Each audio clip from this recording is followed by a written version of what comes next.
عبداللہ حمید گل صاحب، ایک تنقید اس پر یہ ہے کہ جتنی مرضی کوئی کرپشن کرے، جو مرضی کر لے، صرف اس کو ایک الیکشن سے باہر ہونا ہوگا 5 سال کے لیے، اس کے بعد وہ دوبارہ آ سکتا ہے اور اس کو کے ذہن میں یہ ہوگا کہ جو بھی میں کر لوں بطور پرائم منسٹر ہو یا جس عہدے پر بھی ہے، تو اس کو پریشان ہونے کی ضرورت نہیں ہے، صرف ایک الیکشن کی قربانی ہے۔ دوسرا یہ بھی کہ یہ قانون جو بنا رہے ہیں پارلیمنٹرین کے لیے، وہ بھی پارلیمنٹرین ہی ہیں، تو وہ اپنے لیے تو سہولت کا ہی قانون بنائیں گے۔ عبداللہ حمید گل صاحب،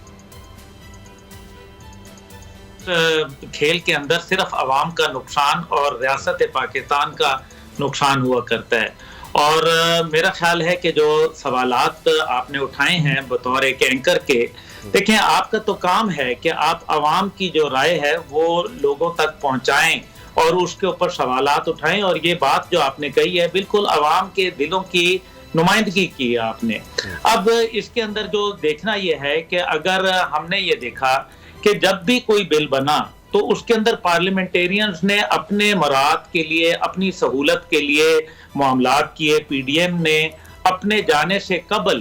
26 دن پہلے تقریباً 54 ارب روپے جو ہے ان کو مختص کیا ڈیولپمنٹ فنڈ کے نام پہ۔ اب 26 دن میں آپ مجھے بتائیں کہ کیا ڈیولپمنٹ ہو سکتی ہے؟ اس کا مطلب بڑا واضح ہے کہ الیکشن جو آئندہ آنے والے تھے اس کے لیے ایک قسم کا ان کو سیاسی، جس کو کمپنسیشن کہہ لیں اگر انگریزی میں، تو وہ سیاسی رشوت کہہ لیں اردو میں، وہی دی گئی۔ اب جو اہم بات اس کے اندر ہے وہ یہ ہے کہ صادق اور امین کی جہاں تک بات ہے، میرے خیال میں وہ تو حضور پاک صلی اللہ علیہ وسلم، ان کے علاوہ جو ہے وہ کسی کے اوپر صادق اور امین کا جو لقب ہے اس کو کنفر کرنا میرے خیال ہے یہ ویسے ہی زیادتی تھی سپریم کورٹ کی جانب سے۔ اور پھر ہم نے دیکھا کہ جھکاؤ بھی ان جج صاحبان کا جو تھا وہ خاص شخصیت کے اوپر اور خاص پارٹی کے اوپر جس طرح سے رہا ہے اور نظر آ رہا ہے، بڑا واضح نظر آ رہا ہے ایک انکلینیشن، تو وہ بھی ایک اپنی جگہ۔ لیکن اس سے ہٹ کے دیکھیں، اگر آپ کسی کرپشن کرتے ہیں یا چیزیں کرتے ہیں، حقیقت یہ ہے کہ عوام کی حالت دار نیچے آ رہی ہے اور سیاستدانوں کی جو مالی معاملت ہے، جو مالی معاملات ہیں وہ پہلے سے بہتر ہو رہے ہیں، کئی 100 گنا ان کی جو ایسٹس ہیں ان میں اضافہ ہو رہا ہے۔ اب اگر میاں نواز شریف صاحب کی اسپیسیفکلی بات کی جائے